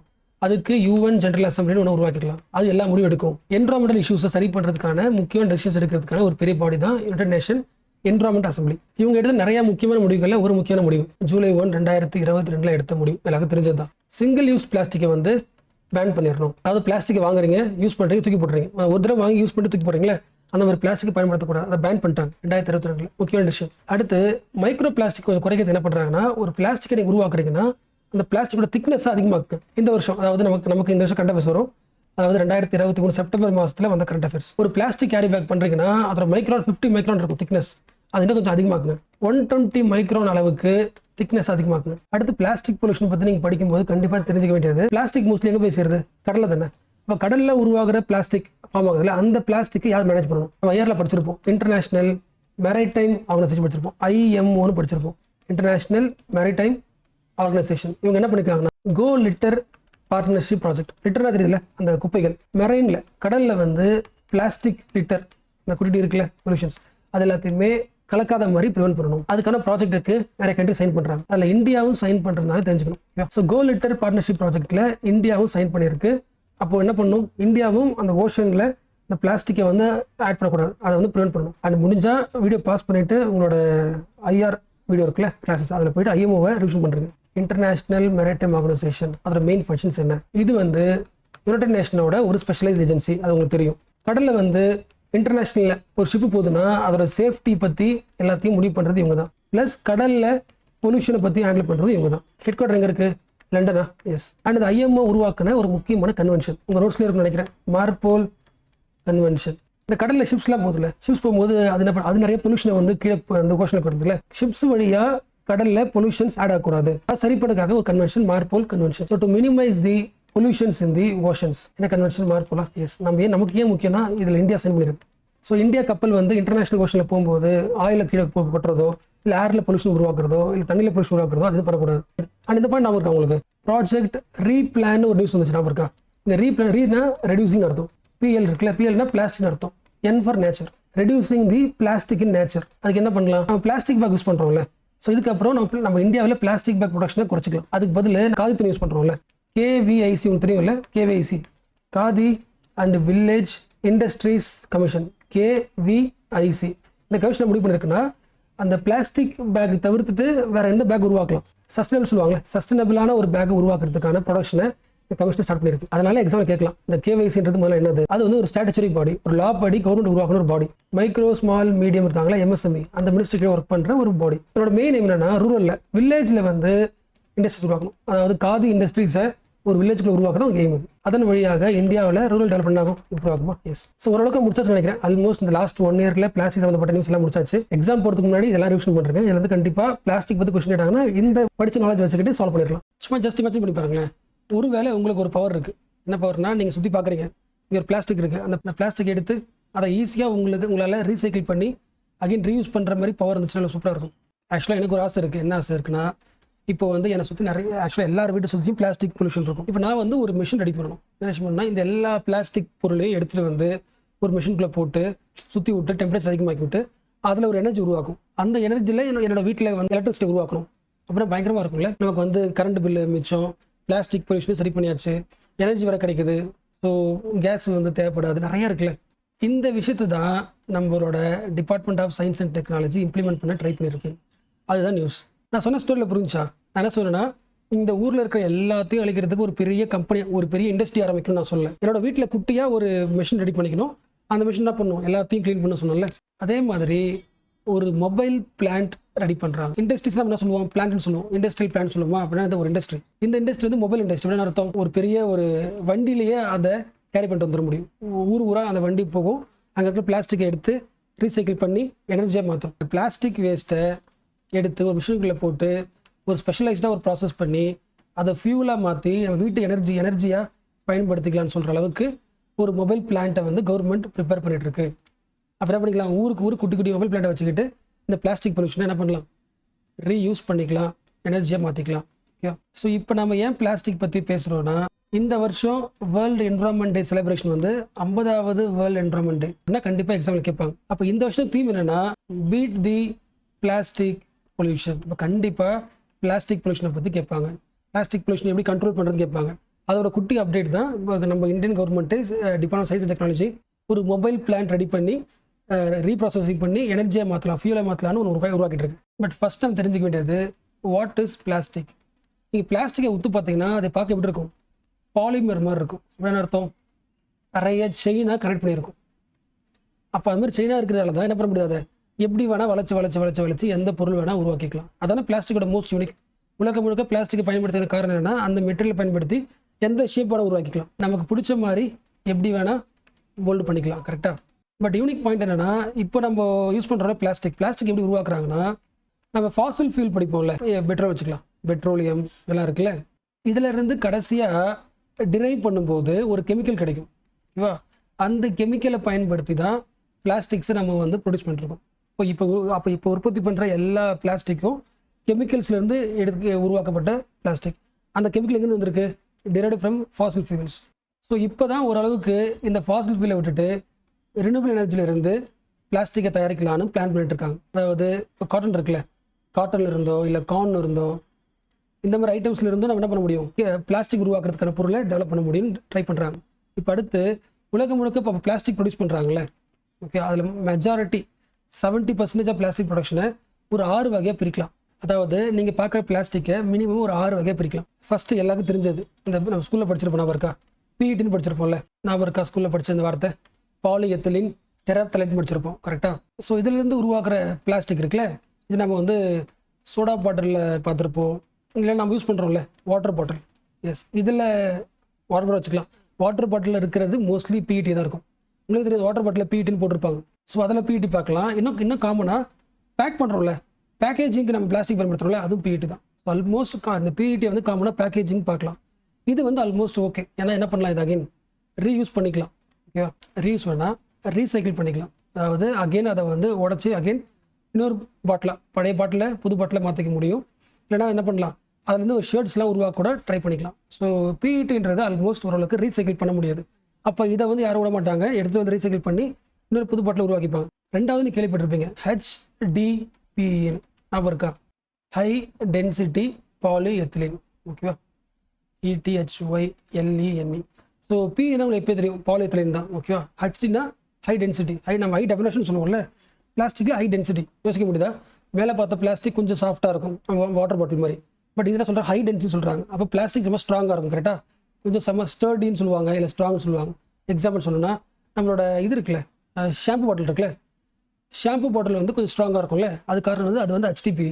ஸோ இது ரெண்டாவது வகை. பட் இதையும் நம்ம என்ன பண்ணலாம், ஓரளவுக்கு ட்ரை பண்ணி ரீசைக்கிள் பண்ண முடியும். பழைய பிளாஸ்டிக் பாட்டில் அடிப்போம்ல, ஸோ அதையும் ரீசைக்கிள் பண்ணி யூஸ் பண்ண முடியும். ஓகே, பட் ஃபஸ்ட்டை விட ஸ்ட்ராங். மேபி கேட்பாங்க, அந்த க்ரோனாலஜிக்கலாக கேட்பாங்களே, அதுக்கு நீங்கள் ஃபஸ்ட்டு PET அப்புறம் HDPE ஞாபகம் வச்சுக்கலாம். மூணாவது முக்கியமான பிளாஸ்டிக் எல்லாருக்கும் தெரிஞ்சது வீட்டில் இருக்கிறது PVC பைப்ஸ். அது பைப்பு தான் பயன்படுத்துகிறோம் மோஸ்ட்லி. கரெக்டாக, இதை ரீசைக்கிள் பண்ண முடியாது. அப்போ PVC பைப்பை நம்ம இதுக்கு ஆல்டர்னேட்டிவாக இன்னொன்று நம்ம யோசிக்கணும். ஸோ இதுவும் ஸ்கூலில் படிச்சிருக்கோம்ல, பாலிவினைல் படிச்சிருப்போம், பாலிவினைல் குளோரைட். ஸோ எதுக்கு யூஸ் பண்ணலாம், பைப்ஸ்க்கு யூஸ் பண்ணலாம். பட் இது டியூரபிள் தான், நம்ம நாளைக்கு தாங்கும். பட் ரீசைக்கிள் பண்ண முடியாது. சொல்யூஷன் பண்ணலாமா, இதுக்கு என்ன பார்த்தோம், பெட்டு பார்த்தோமா, எஸ். அடுத்து HDPE பார்த்தோமா, எஸ். அடுத்து PVC பார்க்குறோமா. இதோட குவாலிட்டி என்னது, ரீசைக்கிள் பண்ண முடியும், ரீசைக்கிள் பண்ண முடியாது. இது கொஞ்சம் ஸ்ட்ராங்காக இருக்கும். இது ஆல்மோஸ்ட் எப்படி வேணால் ஷேப் பண்ணி மாற்றிக்கலாம். ஸோ இது என்ன பண்ணலாம், ரீசைக்கிள் பண்ணி ரீசைக்கிள்டு HDPE ப்ராடக்ட்ஸ்னு விற்கும், அது யூஸ் பண்ணிக்க முடியும். அடுத்த ப்ராடக்ட் நம்ம படிச்சிருப்போம், இது ரீசைக்கிள் பண்ண முடியும். PP ஞாபகம் இருக்கா, பாலி ப்ராப்பிலின். 11th படித்த வார்த்தை தான் எல்லாமே. இது கொஞ்சம் ஸ்ட்ராங்காக இருக்கும். அதே மாதிரி இதை வந்து அந்த ஹீட் சொல்லுவாங்களே, ஹீட்டு பட்டாலும் உடனே இருக்காது, அந்தளவுக்கு ஸ்ட்ராங். ஃபார் எக்ஸாம்பிள் வந்து நம்ம வாட்டர் பாட்டில் அந்த மூடி இருக்குல்ல, அந்த மூடி வந்து PP தான், அதாவது பாலிப்ராப்பிலின் தான். ஓகே, அது கொஞ்சம் ஸ்ட்ராங்கர். பட் ரீசைக்கிள் பண்ண முடியாது, கொஞ்சம் ஸ்ட்ராங்காக இருந்தாலும் ரீசைக்கிள் பண்ண முடியும். இன்னொன்று வந்து நம்ம அந்த HDPE பார்த்தோம்ல, அதேமாரி அது ஹை டென்சிட்டி பார்த்தோமா, சேம் லோ டென்சிட்டி இருக்குது, லோ டென்சிட்டி PE இருக்குது. இதுதான் நம்ம எல்லாருக்கும் தெரிஞ்சது, லோ டென்சிட்டி பாலிஎத்திலீன். அதாவது மீன் பிடிச்சில ஒரு பிளாஸ்டிக்கில் டென்சிட்டி அதிகமாக இருந்துச்சுன்னா இருக்கும், ஸ்ட்ராங்காக இருக்கும். லோனா கொஞ்சம் வீக்காக இருக்கும், அப்போ ரொம்ப ஃப்ளெக்சிபிள். இந்த பிளாஸ்டிக் பேக் யூஸ் பண்ணுறது, இல்லை ஃபுட்டை கவர் பண்ணுறதுக்கு யூஸ் பண்ணுற பிளாஸ்டிக், ஃபுட்டை ரேப் பண்ணுவோம்ல அதுக்கு, இல்லை சில வாட்டர் பாட்டில் அப்படியே குடிச்சிட்டு க்ரஷ் பண்ணுறோம்ல, அதெல்லாம் LDPE. ஓகேவா, இதுவும் பிரச்சனை தான். ஏன்னா நம்ம இதை மோஸ்ட்லி என்ன பண்ண மாட்டேங்கிறோம், ரீசைக்கிள் பண்ண மாட்டேங்கிறோம். ஓகேவா, லாஸ்ட் எல்லாருக்கும் தெரிஞ்சது பாலிஎஸ்டிரீன். இதுவும் கொஞ்சம் லைட் வெயிட் தான், இது லைட் வெயிட் சொல்லலாம். அப்புறம் நம்ம பிளேட் ட்ரேலாம் இருக்குல்ல, அதுக்கு அந்த பிளாஸ்டிக்லே அந்த பிளாஸ்டிக் ட்ரே இருக்கும்ல ஃபுட் வைக்கிறதுக்கு, அந்த மாதிரி இதுவும் வந்து நாட் ரீசைக்கிளபிள். நான் டக்குன்னு அப்படியே ஃப்ளோவாக ரஃபாக எழுதிட்டேன். பட் நீங்கள் வந்து என்ன பண்ணணும், 1 2 3 4 5 6 போட்டு அது வந்து ஸ்ட்ராங்காக லோவாக எழுதிக்கிட்டு பக்கத்தில் ரீசைக்கிளா நான் ரீசைக்கிளா அது பிரித்து அழகாக எழுதி வச்சுக்கணும். ஸோ நெக்ஸ்ட் நம்ம தெரிஞ்சுக்க வேண்டியது, இப்போ ஒரு 6 வகையான பிளாஸ்டிக் பார்த்தோமா. அப்போ இப்போ நீங்கள் யூஸ் பண்ணுற ஒரு பிளாஸ்டிக் வந்து எந்த பிளாஸ்டிக் ரீசைக்கிள் பண்ண முடியுமா ரீசைக்கிள் பண்ண முடியாதுன்னு தெரிஞ்சுக்கணும்ல. ஸோ பிஇடி ரீசைக்கிளபிளா, இதுவும் ரீசைக்கிளபிள். இந்த பாலியத்திலே நம்ம என்ன பண்ணுறது கிடையாது, ரீசைக்கிள் பண்ணுறது கிடையாது. சிமிலர்லி பிவிசியும் ஈஸியாக ரீசைக்கிள் பண்ண முடியாது. பாலிப்ராப்ளினை ரீசைக்கிள் பண்ண முடியும், பிஎஸ்ஸை பண்ண முடியாது. ரீசைக்கிளபிள் இல்லாத பொருளாக இருந்துச்சுன்னா நம்ம அந்த பொருள் யூஸ் பண்ணக்கூடாது. கரெக்டாக அதை ஐடென்டிஃபை பண்ணுறதுக்கு ஒரு சிஸ்டம் இருக்குது, ரெசின் ஐடென்டிஃபிகேஷன் கோடுன்னு ஒரு இருக்கும். அதாவது பாட்டிலில் ஒரு ட்ரையாங்கிள் மாதிரி ஒன்று போட்டிருக்கும், ட்ரையாங்கிள் போட்டு நடுவில் ஒன்று போட்டிருக்கும். ஓகேவா, ஃபார் எக்ஸாம்பிள் இந்த வாட்டர் பாட்டிலில் இப்போ அங்கே சைடில் வந்து போட்டிருக்கும், இதான் வந்து சீக்ரெட் கோடு மாதிரி. இங்கே 1ன்னு போட்டுச்சுன்னு அர்த்தம் அந்த ஆர்டர் ஃபஸ்ட்டு 1 to 6 ஆர்டர் பார்த்தோம்ல, அதில் ஃபஸ்ட்டு அது பெட்டா, எஸ் அதெல்லாம் 1 பார்த்தோம். எஸ் அது அப்போ இது 1னா பெட்னு அர்த்தம். அப்போ என்ன பண்ண முடியும், ரீசைக்கிள் பண்ண முடியும். ஸோ இந்த நம்பரை வச்சு தான் அந்த 6ல் எது கண்டுபிடிச்சு அது ரீசைக்கிளாக நான் சில உங்களுக்கு தெரியும். ஃபார் எக்ஸாம்பிள் 1க்கு பதில் அங்கே 2 போட்டிருக்கு அப்படின்னு அர்த்தம். இது HDPE கரெக்டாக. இப்போ HDPEயோட ப்ராப்பர்ட்டி உங்களுக்கு தெரியும், ரீசைக்கிள் பண்ண முடியும்னு உங்களுக்கு தெரியும். ஸோ எழுதும்போது இப்போ நான் எழுதுனேன்ல, இது வந்து ஷார்ட்கட்டுக்கு இருக்கேன், இது எழுதாதீங்க. அந்த நம்பர் 1 2 3 போட்டிருந்தல அந்த ஆர்டர் எழுதிக்கேன். ஆனால் அங்கே நம்பர் சொல்கிறேன். PET வந்து 1, HDPE 2, இங்கே போட்டலாமா 2 1 2. நம்ம அடுத்து என்ன பார்த்தோம், பிவிசி தானே பார்த்தோம். எஸ், அப்புறம் தான் LDPE பார்த்தோம், இது 4. நெக்ஸ்ட் 5 பார்த்தோம், அப்புறம் கடைசியாக தான் 6 பார்த்தோம், பிஎஸ் பார்த்தோம். இந்த நம்பர் நான் வச்சுக்கேன், ஐடென்டிஃபிகேஷன் நம்பர். இதை வச்சுக்கிட்டு நம்ம என்ன பண்ண முடியும், நம்மளால் எந்த பிளாஸ்டிக் வாங்குறத குறைக்கலாம்ல, அப்போ நம்மளால் ரெடியூஸ் பண்ண முடியும். இப்போ சொல்ல போகிற பாயிண்ட் நான் கிளாஸில் சொல்லியிருக்கணும், பட் நான் வந்து தனியாக சொல்கிற காரணம் இது மறந்துடாதீங்க. BPA இதுதான் முக்கியமான கெமிக்கல் நேம். இந்த கெமிக்கலை ஏன் ஒரு பிளாஸ்டிக் உற்பத்தி பண்ணுறதுக்கு இந்த கெமிக்கலை பயன்படுத்தணும்னா, இந்த கெமிக்கல் பயன்படுத்தும் போது அது கொஞ்சம் ஸ்ட்ராங்காக இருக்கும். எது, பிளாஸ்டிக் கொஞ்சம் ஸ்ட்ராங் ஹார்டாக இருக்கும். ரெண்டாவது ரொம்ப நாளைக்கு உழைக்கும். ஓகேவா, எது இந்த BPA, BASPHENOLA இதுதான் அந்த கெமிக்கல் நேம். என்ன சொல்கிறேன் புரிஞ்சா, அதாவது ஒரு பிளாஸ்டிக்கை ஸ்ட்ராங் ஆக்கிறதுக்கு இந்த கெமிக்கல் பயன்படுத்துகிறாங்களா, அப்போது யூஸ் பண்ணி தூக்கி போட்டோமா, இந்த பிளாஸ்டிக் பிரேக்காக உடையுதா, மைக்ரோ பிளாஸ்டிக் ஃபார்ம் ஆகுதா. இந்த மைக்ரோ பிளாஸ்டிக் நம்ம ஃபுட் செயினுக்கு வருதா, இந்த ஃபுட் செயினில் வந்துச்சுன்னா இது ஏன் பிரச்சனைனா, இந்த மைக்ரோ பிளாஸ்டிக் உள்ள எது ஒழிஞ்சிட்டு இருக்கும், இந்த BPA ஒழிஞ்சிக்கிட்டு இருக்கும். ஸோ இது வந்து நம்ம உடம்புக்கு டாக்ஸிக். எக்ஸாம்பிள், ஈஸ்ட்ரோஜனை அஃபெக்ட் பண்ணும், மோஸ்ட் இம்பார்ட்டன்ட். நம்மளோட லிவரை அஃபெக்ட் பண்ணும். இன்சுலின் இருக்குல்ல, அதை இம்பேக்ட் பண்ணும். ஸோ இவ்வளோ வேலைகள் என்ன பண்ணுது, இந்த BPA பண்ணுது. இந்த BPA எங்கே இருக்குது, மைக்ரோ பிளாஸ்டிக்கில் இருக்குது. அது இல்லைன்னா பிரச்சனை கிடையாது. ஸோ அதனால தான் நம்ம என்ன பண்ணுறோம், மைக்ரோ பிளாஸ்டிக் அபாலிஷ் பண்ணணும். மைக்ரோ பிளாஸ்டிக் அபாலிஷ் பண்ணுறதுக்கு பிளாஸ்டிக் அபாலிஷ் பண்ணணும். பிளாஸ்டிக் அபாலிஷ் பண்ணுறதுக்கு என்ன பண்ணுவோம், அதை வாங்குறதை ரெடியூஸ் பண்ணணும், அதுக்கு ஆல்டர்னேட்டிவ் பார்க்கணும். ஸோ அதுக்கு தான் கவர்மெண்ட் என்ன பண்ணியிருக்கு, ஒரு முக்கியமான ஸ்டெப் எடுத்திருக்கு. பிளாஸ்டிக்கை என்ன மாற்ற போகிறோம், நம்ம ஃபியூலாக மாற்ற போகிறோம். கரெக்டாக, அது எப்படி மாற்றுறாங்க அதை ஒரு ஷார்ட்டாக சொல்லிடுறேன். Indian Institute of Chemical Technology, IIT சொல்லுவோம்ல, அந்த மாதிரி IICT கெமிக்கல் டெக்னாலஜி எந்த ஊரில் இருக்குது, மும்பையில் இருக்குது. இவன் வந்து ஒரு டெக்னாலஜி கண்டுபிடிச்சிருக்கான். நான் ஒரு மிஷின் சொன்னா இருக்கா, எல்லா பிளாஸ்டிக் எடுத்து அந்த மிஷின்குள்ளே போட்டு ஹீட் பண்ணால் உருவாடி சொன்னல, அந்த மிஷினுக்கு உருவாக்கியிருக்கான். அதுக்கு பேர் வந்து ICT பாலி ஊர்ஜா. இப்போ என்ன பண்ண சொல்லலாம், இப்போ அந்த ஒரு பிளான்ட் இருக்குல்ல, அந்த மிஷின் அதுக்குள்ளே ஃபஸ்ட் என்ன பண்ணுவாங்க, ஃபஸ்ட்டு ஸ்டெப்பில் எல்லா பிளாஸ்டிக்ஸையும் போட்டுருவாங்க. ஓகேவா, பிளாஸ்டிக் கூட ஒரு பொருள் ஆட் பண்ணுவாங்க, அது பேர் வந்து CuTiO2. ஓகேவா, இவன் என்ன பண்ணுவான், அந்த பிளாஸ்டிக்கோட மிக்ஸ் ஆன உடனே பிளாஸ்டிக்கை முடிஞ்ச அளவுக்கு எவ்வளோ ஸ்மாலாக பிரேக் பண்ண முடியுமோ பிரேக் பண்ணுவான். ஸோ இவன் தான் கேட்டலிஸ்ட். எதுக்கு, பிளாஸ்டிக்கை உடச்சி கூட நல்லா மாற்றுறதுக்கு, CuTiO2. ஸோ அந்த மிஷினில் பிளாஸ்டிக்கும் இந்த CuTiO2 நல்லா மிக்ஸ் ஆனதுக்கப்புறம் அடுத்து என்ன பண்ண போகிறோம், ஹீட் பண்ண போகிறோம், டெம்பரேச்சர் அதிகமாக்குறோம். இதில் தான் மோஸ்ட் யூனிக். என்ன யூனிக்னா, ப்ளஸ் பாயிண்ட் என்னென்னா, வழக்கமாக பண்ணுற மாதிரி ஹை டெம்பரேச்சர்லாம் தேவை கிடையாது. நார்மலான ஹீட்டு கொடுத்தாலே போதுமானது, அது உடனே மாறிடும். ஓகேவா, ஸோ நார்மல் டெம்பரேச்சர் அர்த்தம் கம்மியான எனர்ஜி கொடுத்தாலே போதுமானது. ஸோ ஹீட்டு கொடுத்துட்டீங்க, ஆஃப் பண்ணுறீங்க. இப்போ எடுத்து பார்த்தா என்ன மாறி இருக்கும், ஹைட்ரோ கார்பன் ஆயிலாக மாறி இருக்கும். இதை நம்ம எல்லாத்துக்கும் பயன்படுத்திக்கலாம். ஓகேவா, ஸோ இந்த ஆயிலில் எனர்ஜி பயங்கர அதிகமாக இருக்கும். இதை நீங்கள் என்ன பண்ணிக்கலாம், எதுக்கு வேணால் பயன்படுத்திக்கலாம். இதை இன்புட்டாக கொடுத்து ஹீட்டை உருவாக்கலாம், இல்லை இதை இன்புட்டாக கொடுத்து குக்கிங்க்கு பயன்படுத்திக்கலாம். ஹைட்ரோ கார்பன் ஆயில் உருவாக்கியாச்சு. இந்த ப்ராசஸ்க்கு பேர் கேட்டலைட்டிக். அதாவது கேட்டலைட்டிக்காக மாற்றுறதுக்கு என்ன யூஸ் பண்ணுறோம், அந்த O2 பயன்படுத்துகிறோமா, அது கேட்டலைட்டிக். ஹீட் கொடுக்குறோமா, thermo. Catalytic thermo liquefaction. So இந்த ப்ராசஸ் எதுக்கு பயன்படுத்துகிறாங்க? பிளாஸ்டிக்கை ஹைட்ரோ கார்பன் ஆயிலாக ஒரு ஃபியூலாக மாற்றுறதுக்கு பயன்படுத்துகிறாங்க.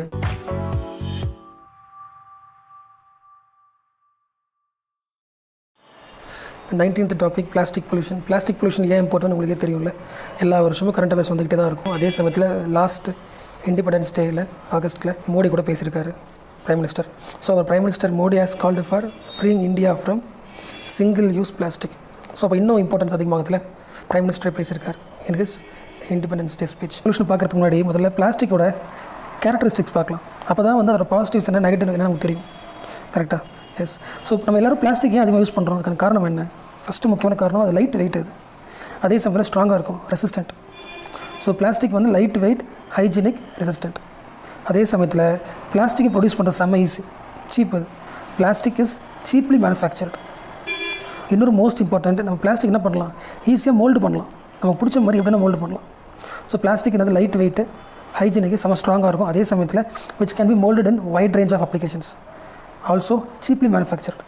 இத்தனை பாசிட்டிவ்ஸ் இருக்கிறதால தான் 1950s பிளாஸ்டிக்கை பீட் பண்ணுறதுக்கு வேறு எந்த ப்ரொடக்ஷனுமே இன்னும் வரல.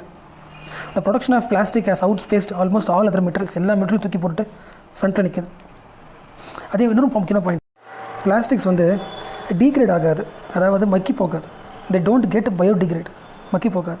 அப்போ என்ன ஆகும்? பிளாஸ்டிக்ஸு ஒரு பிளாஸ்டிக் இருக்குன்னா காலப்போக்கில் அது உடஞ்சி குட்டி குட்டியாக மைக்ரோ பிளாஸ்டிக்ஸாக மாறுமே தவிர கம்ப்ளீட்டாக மக்கி போகாது, டிகிரேட் ஆகாது. இந்த plastic slowly break down into smaller fragments known as micro plastic.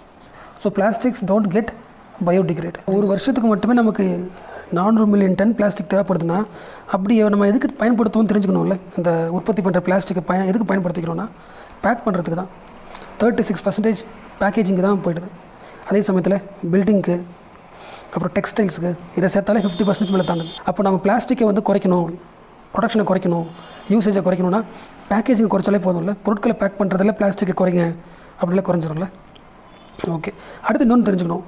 இந்த 400 மில்லியன் டன்ஸ் ஆஃப் பிளாஸ்டிக் வருஷம் உற்பத்தி பண்ணுறோம்ல, இதில் எவ்வளோ பிளாஸ்டிக் வந்து ரீசைக்கிள் பண்ணுறோம் அது தெரிஞ்சுக்கணும்ல. இந்த 400 மில்லியன் டன்னில் 9% மட்டும்தான் நம்ம ரீசைக்கிளே பண்ணுறோம்.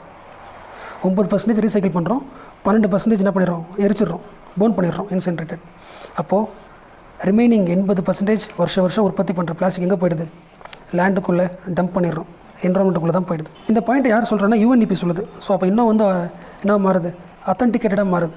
ஸோ அப்போ நம்ம இன்ட்ரோலே எழுதிக்கலாம். சிங்கிள் யூஸ் பிளாஸ்டிக் மீனிங் புரியுதுல. ஒரு தடவை தான் நம்ம யூஸ் பண்ணுவோம், ஒரே ஒரு தடவை யூஸ் பண்ணிவிட்டு அந்த பிளாஸ்டிக் என்ன பண்ணுறோம்? தூக்கி போட்டுருவோம். எக்ஸாம்பிள் ஸ்ட்ரா வச்சுக்கலாம், இல்லை பிளாஸ்டிக் பிளேட் வச்சுக்கலாம். ஒரே தடவை பயன்படுத்துகிறோம், அப்போ தூக்கி போட்டுருவோம். இந்த நெகட்டிவ்லாம் சரி பண்ணுறதுக்கு தான் இந்தியா என்ன கொண்டு வந்துச்சு? 2016 பிளாஸ்டிக் வேஸ்ட் மேனேஜ்மெண்ட் ரூல்ஸ் கொண்டு வந்துச்சு. 2016 மோஸ்ட் இம்பார்ட்டன்ட் பாயிண்ட் உங்களுக்கு தெரியும்ல, EPR தானே. நம்ம ப்ரிலிம்ஸ்லேயே படிச்சிருப்போம். எக்ஸ்டெண்டட் ப்ரொடியூசர் ரெஸ்பான்சிபிலிட்டி படிச்சிருப்போம். மீனிங் பொறுத்தல பிளாஸ்டிக்கை யார் ப்ரொடியூஸ் பண்ணுறாங்களோ அந்த பிளாஸ்டிக்கை அவங்க தான் கலெக்ட் பண்ணணும் அப்படின்ற ரெஸ்பான்சிபிலிட்டி தர்றது தான் இந்த ரூல்ஸோட முக்கியமான point. EPR extended producer responsibility. Meaning பொறுத்தல இப்போ எக்ஸாம்பிள் நான் தான் ஒரு கம்பெனிக்காரன், நான் வந்து சிக்கன் மசாலா ப்ரொடியூஸ் பண்ணுற ஆள் வச்சுக்கலாம். ப்ரொடியூஸ் பண்ணிட்டேன். நான் ப்ரொடியூஸ் பண்ண சிக்கன் மசாலாவை நான் எப்படி மக்களுக்கு தருவேன்? பேக் பண்ணி தான் தருவேன். அது பிளாஸ்டிக் பேக்காக இருக்கலாம், இல்லை பிளாஸ்டிக் டப்பாவாக இருக்கலாம். அப்போது என்னோடய சிக்கன் மசாலா கூட சேர்த்து பிளாஸ்டிக் டப்பாவை நான் தான் உற்பத்தி பண்ணுறேன். இந்த டப்பாவை தான் என்ன பண்ணுறேன்? மக்கள்கிட்ட விற்கிறேன். அப்போ திருப்பி மக்கள்கிட்டேருந்து நான் தான் கலெக்ட் பண்ணிக்கணும் அந்த டப்பாவை. ஏன்னா ப்ரொடியூஸ் பண்ணது நான் தான். அப்போ திருப்பி நான் தான் மக்கள்கிட்டருந்து கலெக்ட் பண்ணி அதை என்ன பண்ணணும்? ரீசைக்கிள் பண்ணுறதோ இல்லை வேறு யார்கிட்ட தர்றதோ அந்த வேலை நான் தான் பண்ணணும். அந்த பாயிண்ட் தான் EPR, ப்ரொடியூசரோட ரெஸ்பான்சிபிலிட்டி. அவன் ப்ரொடியூஸ் பண்ணியிருக்கான், ஸோ விற்றதுக்கப்புறம் மக்கள்கிட்ட திருப்பி அவனை கலெக்ட் பண்ணிக்கணும். அப்படி 2016 ரூல்ஸ் கொண்டு வந்தாங்க. ஆனால் இது கஷ்டம் தானே, அவனோட பிஸ்னஸ்க்கு இது எக்ஸ்ட்ரா ஒரு பேர்டன் தானே. விற்கிறதும் அவன் தான் பண்ணணும், திருப்பி வாங்குறதும் அவன் தானே. ஸோ அப்போ ஆட்டோமேட்டிக் என்ன ஆகும்? ரூல்ஸ் நல்லா இருந்தாலும் ஃபெயிலியர் ஆகிடுச்சு. ப்ரொடியூசரால் கலெக்ட் பண்ண முடியல, கலெக்ட் பண்ண இஷ்டம் இல்லை வச்சுக்கலாம். இந்த பாயிண்ட் ஃபெயிலியர் ஆகிடுச்சு. இனிமேல் பிளாஸ்டிக் யாராவது உற்பத்தி பண்ணுறீங்கன்னா அந்த பிளாஸ்டிக்கோட திக்னஸ் அதிகமாக்குங்க. 40 இருந்துச்சு, 40லேருந்து 50 மைக்ரானை மாற்றுங்க. அதனால் என்ன பாயிண்ட் தெரியல உங்களுக்கு? இப்போ நான் பிளாஸ்டிக் உற்பத்தி பண்ணுறேன், இது 40 மைக்ரான். இப்போ நான் இன்னும் எக்ஸ்ட்ரா திக்னஸில் பிளாஸ்டிக் உற்பத்தி பண்ணணும். அப்போ காசு அதிகமாகும்ல. அப்புறம் என்ன பண்ண மாட்டேன்? பிளாஸ்டிக் ப்ரொடியூஸ் பண்ண மாட்டேன், ஏன்னா காஸ்ட்லியர் ஆகுது. இன்னொரு முக்கியமான பாயிண்ட்டு, இப்போ இனிமேல் பிளாஸ்டிக் வேஸ்ட் மேனேஜ்மெண்ட் ரூல்ஸ் என்ன ரூல்ஸ் போட்டாலும் அந்த ரூல்ஸ் யாருக்கும் பொருந்தும்? கிராமத்துக்கும் பொருந்தும். ஃபஸ்ட்டு அர்பன் மட்டும் தான் இருந்துச்சு, ரூரல் ஏரியாஸ்க்கும் அப்ளை ஆகிடுச்சு. 2018 அப்டேட் பண்ணாங்களே ரூல்ஸ், அதை பார்க்க போகிறோம். ஆனால் அதில் பெரிய மேஜர் ஷிஃப்ட்லாம் இருக்காது. மோஸ்ட் ஆஃப் த பாயிண்ட்ஸ் எப்படி இருக்கும்னா அட்மினிஸ்ட்ரேஷன் பேஸ்ட் இருக்கும். அட்மினிஸ்ட்ரேஷன் இருக்கும், இல்லைனா அக்கௌண்டபிலிட்டி பேஸ் பண்ணியிருக்கும். எக்ஸாம்பிள் உங்களுக்கு CPCB தெரியும்ல, Central Pollution Control Board. Yes, அது என்ன பண்ணியிருக்குன்னா ஒரு சிஸ்டம் ரெடி பண்ணுது, centralised registration system. So central government லெவலில் ஒரு சிஸ்டம் இருக்கும். யாரெல்லாம் பிளாஸ்டிக் வேஸ்ட்டை ப்ரொடியூஸ் பண்ணுறாங்க, இம்போர்ட் பண்ணுறாங்க, அந்த ஓனர்ஸோட கம்பெனி பேர்லாம் இந்த சிஸ்டமில் இருக்கும். அதாவது ஆன்லைனில் டிஜிட்டலாக இருக்கும், சென்ட்ரலைஸ்டாக இந்தியாவுக்குனே ஒரு சிஸ்டம் இருக்கும். அதில் பார்த்துக்கலாம். இந்த சிபிசிபி என்ன பண்ணும், அதை கண்ட்ரோல் பண்ணும். இந்தியா நார்வேயும் சேர்ந்து to work jointly towards the மிட்டிகேட்டிங்காக சால்வ் பண்ணுறாங்க. இதை மெரைனில் இருக்கிற பிளாஸ்டிக் லிட்டரிங்கை சரி பண்ணுறதுக்கு பிளான் பண்ணுறாங்க. ஓகே, அடுத்து இன்னொரு முக்கியமான பாயிண்ட், தாஜ் டிக்ளரேஷன். அப்படின்னா தாஜ்மஹால் இருக்குல்ல, தாஜ்மஹால் இருக்குன்னா அதை சுற்றி ஒரு 500 மீட்டருக்கு நீங்கள் என்ன யூஸ் பண்ணக்கூடாது, சிங்கிள் யூஸ் பிளாஸ்டிக்கை போடக்கூடாது, ஃபேஸிங் அவுட் கம்ப்ளீட்லி. ஒரு 500 மீட்டர் சுற்றி தாஜ்மஹாலில் இருக்கக்கூடாது, சிங்கிள் யூஸ் பிளாஸ்டிக் இருக்கக்கூடாது, தாஜ் டிக்ளரேஷன். அடுத்த பாயிண்ட் பாருங்களேன், டெக்னாலஜிக்கல் சொல்யூஷன். அதாவது இப்போ எக்ஸாம்பிள், இந்தியன் ஆயில் என்ன பண்ணுதுன்னா பிளாஸ்டிக்ஸை கன்வெர்ட் பண்ணுது, பிட்டுமனை கன்வெர்ட் பண்ணுது. இந்த பிட்டுமனை நம்ம ரோடுக்கு போடுறதுக்கு யூஸ் பண்ணிக்கலாம். கரெக்டாக? ஸோ அப்போ இன்டர்நேஷ்னல் லெவலில் அக்ரிமெண்ட் போட்டிருக்கோம். அப்புறம் இம்பார்ட்டண்ட் பிளேசஸ் தாஜ்மஹால், அப்புறம் வந்து இம்பார்ட்டன்ட் மானுமெண்ட்ஸ் ஒரு பாருங்க ஏஎஸ்ஐ, அதெல்லாம் என்ன பண்ணுறோம், ப்ரிசர்வ் பண்ணுறோம். ஸோ தாஜ்மஹாலை சுற்றி 500 மீட்டருக்கு சிங்கிள் யூஸ் பிளாஸ்டிக் யூஸ் பண்ணக்கூடாது. அதே மாதிரி ஒரு மானுமெண்ட் சொல்லுவாங்க, மினிஸ்ட்ரி ஆஃப் டூரிசம் என்ன பண்ணியிருக்கு, bans the single use plastic inside and within the 100 metre in மானுமெண்ட்ஸில். தாஜ்மஹாலை சுற்றி 500 மீட்ரு, மற்ற முக்கியமான மானுமெண்ட் சுற்றி 100 மீட்டர் வரைக்கும் என்ன பண்ணக்கூடாது, சிங்கிள் யூஸ் பிளாஸ்டிக் யூஸ் பண்ணக்கூடாது. அதே மாதிரி இந்தியன் ஆயில் என்ன பண்ணியிருக்கு, பிளாஸ்டிக்கை ரோட் கன்ஸ்ட்ரக்ஷன் தேவைப்படுற மாதிரி பிட்டுமனா மற்ற ஹெல்ப் பண்ணுது. இதுதான் இம்பார்ட்டன்ட் பாயிண்ட்ஸ்.